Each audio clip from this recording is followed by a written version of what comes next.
Ezequiel, capítulo 15. Recebi esta mensagem do Senhor.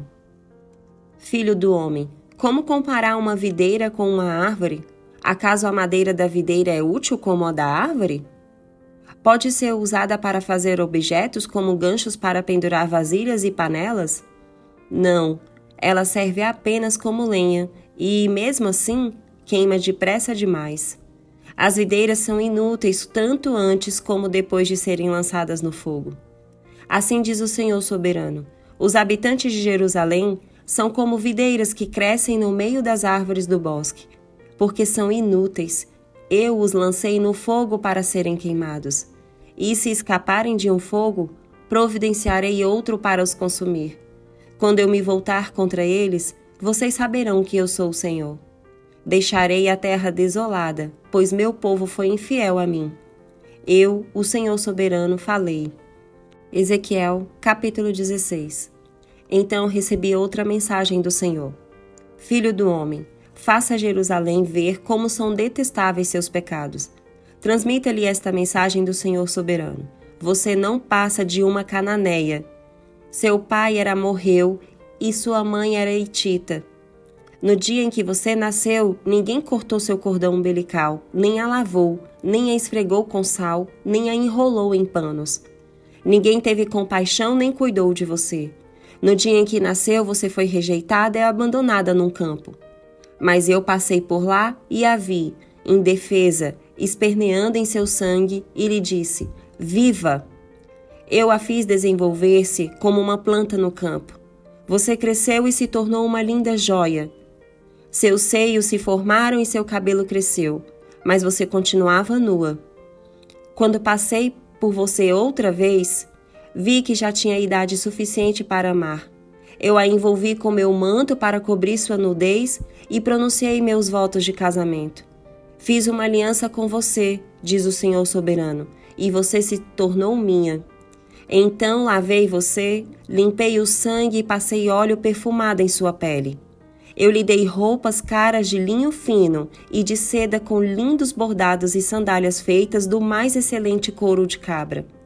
Também lhe dei belas joias, pulseiras e lindos colares, uma argola para o nariz, brincos para as orelhas e uma bela coroa para a cabeça.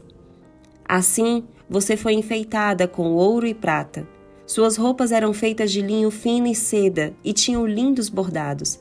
Você comia os alimentos mais seletos, farinha da melhor qualidade, mel e azeite, e se tornou mais linda que nunca.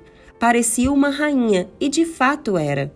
Sua fama logo se espalhou por todo o mundo, por causa de sua beleza. Eu a vesti com meu esplendor e aperfeiçoei sua beleza, diz o Senhor soberano. No entanto, você pensou que era dona de sua fama e de sua beleza. Então entregou-se como prostituta a todo homem que passava. Sua beleza estava à disposição de quem a pedisse. Usou os presentes lindos que lhe dei para fazer altares para seus ídolos e ali se prostituiu. Nunca se viu uma coisa dessas. Pegou as joias e os enfeites de ouro e prata que lhe dei, fez estátuas de homens e as adorou. Desse modo, cometeu adultério contra mim. Com as lindas roupas bordadas que lhe dei, vestiu seus ídolos e usou meu óleo perfumado e meu incenso para adorá-los. Colocou diante deles como sacrifício a farinha da melhor qualidade, o azeite e o mel com que cuidei de você, diz o Senhor soberano. Depois pegou seus filhos e suas filhas, que havia gerado para mim, e os sacrificou a seus deuses. Acaso não bastou você se prostituir? Também teve de matar meus filhos como sacrifício a ídolos? Em todo o seu pecado detestável e em seu adultério, você não se lembrou daqueles dias muito tempo atrás, em que estava nua e abandonada, esperneando em seu sangue. Que aflição a espera, diz o Senhor soberano. Além de todas as suas maldades, você construiu um lugar de adoração e ergueu altares a ídolos em todas as praças da cidade.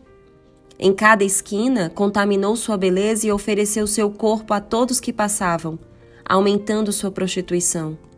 Então acrescentou aos seus amantes o lascivo Egito e provocou minha ira com sua promiscuidade cada vez maior.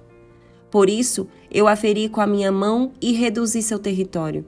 Entreguei a seus inimigos, os filisteus, e até eles ficaram espantados com a sua conduta depravada. Você também se prostituiu com os assírios. Parece que nunca se cansa de procurar amantes. E mesmo depois de se prostituir com eles, não ficou satisfeita.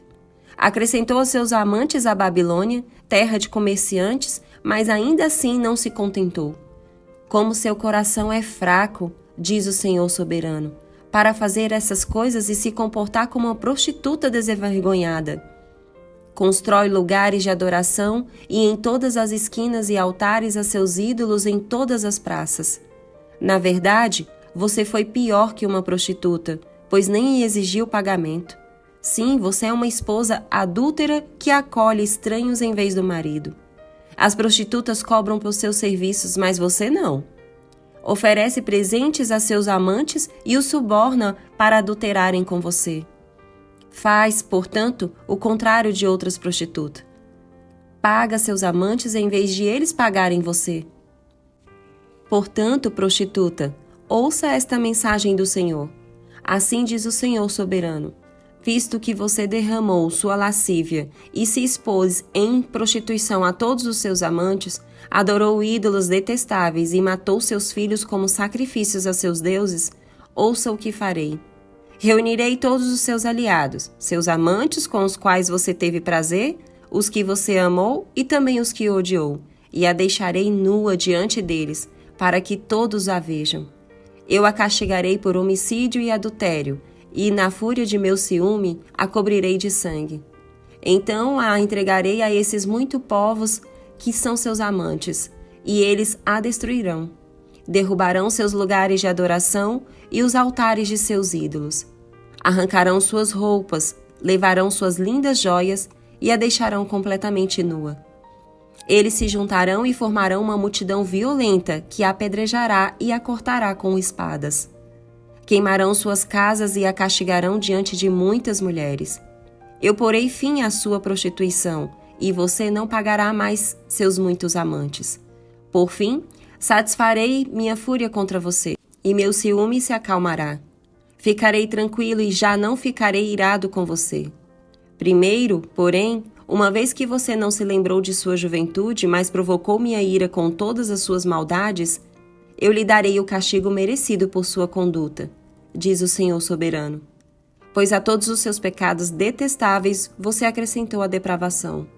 Todos que inventam provérbios dirão a seu respeito, tal mãe, tal filha. Pois sua mãe detestava o marido e os filhos, e você faz o mesmo. É exatamente como suas irmãs, que também desprezaram maridos e filhos. De fato, sua mãe era hitita, e seu pai a morreu. Sua irmã mais velha era Samaria, que vivia com as filhas ao norte. Sua irmã mais nova era Sodoma, que vivia com as filhas ao sul. Mas você não apenas imitou sua conduta e seus pecados detestáveis. Em pouco tempo você a superou em sua depravação. Tão certo como eu vivo, diz o Senhor soberano, Sodoma e suas filhas nunca foram tão perversas quanto você e suas filhas. Sodoma cometia os pecados de orgulho, glutonaria e preguiça, enquanto os pobres e necessitados sofriam. Era arrogante e cometia pecados detestáveis, por isso eu a exterminei, como você viu. Nem mesmo Samaria cometeu metade dos pecados que você cometeu. Você fez coisas muito mais detestáveis que suas irmãs. Comparadas a você, elas parecem justas. Você deveria se envergonhar. Seus pecados são tão terríveis que fazem suas irmãs parecerem justas e até mesmo puras. Que coisa vergonhosa! Um dia, porém, restaurarei Sodoma e Samaria, e você também. Então você ficará verdadeiramente envergonhada de tudo o que fez, pois seus pecados fazem suas irmãs se sentirem bem em comparação a você. Quando suas irmãs Sodoma e Samaria e todos os seus habitantes forem restaurados, você também será restaurada. Você, em seus dias de arrogância, desprezava Sodoma. Agora, porém, sua perversidade se tornou evidente para todo mundo, e você é desprezada por Edom, por todos os vizinhos dele e pela Filístia. Esse é o castigo por sua depravação e seus pecados detestáveis, diz o Senhor. Assim diz o Senhor soberano: eu lhe darei o que você merece, pois não levou a sério seus votos solenes e quebrou sua aliança. Contudo, me lembrarei da aliança que fiz com você em sua juventude e estabelecerei com você uma aliança permanente. Então você se lembrará com vergonha de tudo o que fez. Farei que suas irmãs Samaria e Sodoma se tornem suas filhas, embora elas não façam parte de nossa aliança. Reafirmarei minha aliança com você, e você saberá que eu sou o Senhor. Você se lembrará de seus pecados e ficará calada de tanta vergonha quando eu perdoar tudo o que fez. Eu, o Senhor soberano, falei. Ezequiel, capítulo 17. Recebi esta mensagem do Senhor. Filho do homem, apresente esta parábola e conte esta história ao povo de Israel. Transmita-lhes a seguinte mensagem do Senhor soberano. Uma grande águia, com asas grandes e penas longas, coberta com plumagem de várias cores, veio ao Líbano, agarrou a ponta de um cedro e arrancou seu galho mais alto. Levou-o para uma terra de comerciantes e plantou-o numa cidade de mercadores. Também levou da terra uma semente e a plantou em solo fértil. Colocou-a junto a um rio largo, onde pudesse crescer como um salgueiro. A planta criou raízes, cresceu e se tornou uma videira baixa, mas espalhada. Os ramos se voltaram para a águia e as raízes se aprofundaram no solo. Produziu ramos fortes e deu brotos. Então surgiu outra águia, com asas grandes e muita plumagem.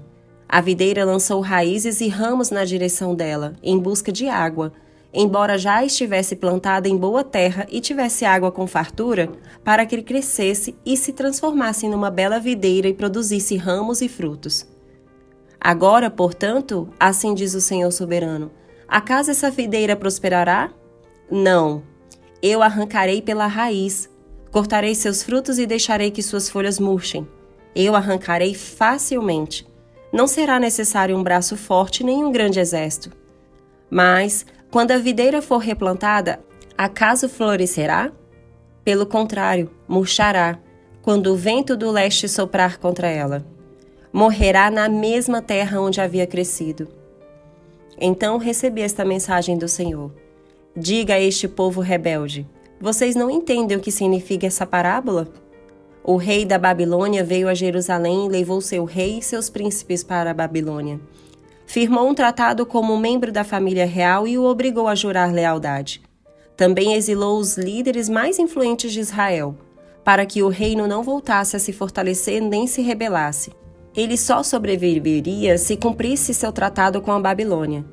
Contudo, esse homem da família real de Israel se rebelou contra a Babilônia e enviou embaixadores ao Egito para pedir um grande exército e muitos cavalos.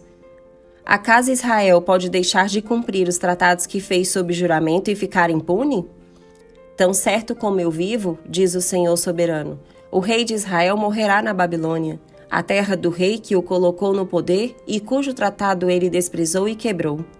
O faraó e todo o seu exército poderoso não serão capazes de ajudar Israel quando o rei da Babilônia cercar Jerusalém novamente e destruir muitas vidas.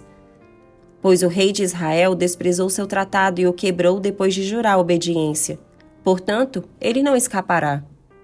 Por isso, assim diz o Senhor soberano, tão certo como eu vivo, eu o castigarei por quebrar minha aliança e desprezar o voto solene que fez em meu nome. Lançarei minha rede sobre ele e o pegarei em meu laço. Eu o levarei à Babilônia e o julgarei por sua traição contra mim. Todos os seus melhores guerreiros serão mortos na batalha, e os que sobreviverem serão espalhados aos quatro ventos. Então você saberá que eu, o Senhor, falei. Assim diz o Senhor soberano. Pegarei um ramo da ponta de um cedro alto e o plantarei no topo do monte mais elevado de Israel. Ele se tornará um cedro majestoso, que estenderá seus ramos e produzirá sementes. Aves de toda espécie farão ninhos ali e encontrarão abrigo à sombra de seus ramos. E todas as árvores saberão que eu, o Senhor, derrubo a árvore alta e faço crescer a árvore baixa. Faço a árvore verde murchar e dou vida à árvore seca. Eu, o Senhor, falei e cumprirei o que prometi. Ezequiel, capítulo 18. Recebi outra mensagem do Senhor. Por que vocês citam esse provérbio a respeito da terra de Israel? Os pais comeram uvas azedas, mas os dentes dos filhos é que estragaram. Tão certo como eu vivo, diz o Senhor soberano, vocês não citarão mais esse provérbio em Israel, pois todos me pertencem, tanto pais como filhos. Aquele que pecar é que morrerá. Suponhamos que um homem seja justo e faça o que é certo e direito. Não participa de banquetes nos lugares de adoração diante dos ídolos de Israel, nem os adora. Não comete adultério e não tem relações com a mulher quando ela está menstruada. É um credor misericordioso, que não fica com objetos entregues como garantia pelos devedores pobres. Não rouba dos pobres, antes dá alimento aos famintos e providencia roupas aos necessitados. Empresta dinheiro sem visar lucros, mantém-se afastado da injustiça, é honesto e imparcial quando julga e obedece fielmente a meus decretos e estatutos. Quem age desse modo é justo e certamente viverá, diz o Senhor soberano. Suponhamos, porém, que esse homem tenha um filho ladrão ou assassino, que se recusa a fazer o que é certo. Suponhamos que esse filho faça todas as maldades que seu pai jamais faria. Participe de banquetes oferecidos a ídolos nos lugares de adoração, cometa adultério, oprima os pobres e os desamparados, roube de seus devedores ao não lhes devolver sua garantia, adore ídolos, pratique pecados detestáveis e empreste dinheiro visando lucros. Acaso esse pecador deve viver? Não, ele será responsabilizado e morrerá. Suponhamos, porém, que esse filho pecador tenha, por sua vez, um filho que vê a perversidade do pai e decide não viver desse modo. Esse filho não participa de banquetes nos lugares de adoração, não adora ídolos e não comete adultério. Não explora os pobres, antes trata os devedores com imparcialidade e não rouba deles. Dá alimentos aos famintos e providencia roupas aos necessitados. Ajuda os pobres, não empresta dinheiro visando lucros e obedece a todos os meus decretos e estatutos. Ele não morrerá por causa dos pecados de seu pai. Certamente viverá. O pai, no entanto, morrerá por causa de seus muitos pecados, por ser cruel, roubar das pessoas e fazer o que era claramente errado no meio de seu povo. Vocês, porém, perguntam, como assim? O filho não paga pelos pecados do pai? Não. Pois se o filho faz o que é justo e certo e guarda meus decretos, ele certamente viverá. Aquele que pecar é que morrerá. O filho não será castigado pelos pecados do pai, e o pai não será castigado pelos pecados do filho. Os justos serão recompensados por sua justiça, e os perversos serão castigados por sua perversidade. Mas, se os perversos abandonarem seus pecados e obedecerem a meus decretos, e fizerem o que é justo e certo, com certeza viverão e não morrerão. Todos os pecados que cometeram no passado serão esquecidos, e eles viverão por causa de seus atos de justiça. Vocês acham que eu gosto de ver os perversos morrerem? Diz o Senhor soberano. Claro que não. Meu desejo é que eles se afastem de seus maus caminhos e vivam. Contudo, se os justos se afastarem de sua justiça, cometerem pecados e agirem como outros pecadores, deve-se permitir que vivam? Claro que não. Todos os seus atos de justiça serão esquecidos, e eles morrerão por causa de seus pecados. Vocês, porém, dizem, o Senhor não é justo. Ouça, ó povo de Israel, quem é injusto, eu ou vocês? Se os justos se afastarem de sua justiça e cometerem pecados, morrerão por causa disso. Sim, eles morrerão por causa de seus pecados. E se os perversos se afastarem de sua perversidade e fizerem o que é justo e certo, preservarão a vida. Eles viverão, pois pensaram melhor e decidiram se afastar de seus pecados. E, no entanto, o povo de Israel continua a dizer, o Senhor não é justo. Ó povo de Israel, vocês é que são injustos, e não eu. Portanto, julgarei cada um de vocês, ó povo de Israel, conforme suas ações, diz o Senhor soberano. Arrependam-se e afastam-se de seus pecados, e não permitam que eles os derrubem. Deixem toda a rebeldia para trás e busquem um coração novo e um espírito novo. Por que morrer, ó povo de Israel? Não é meu desejo que morram, diz o Senhor soberano. Arrependam-se e vivam. Curta, comente e compartilhe.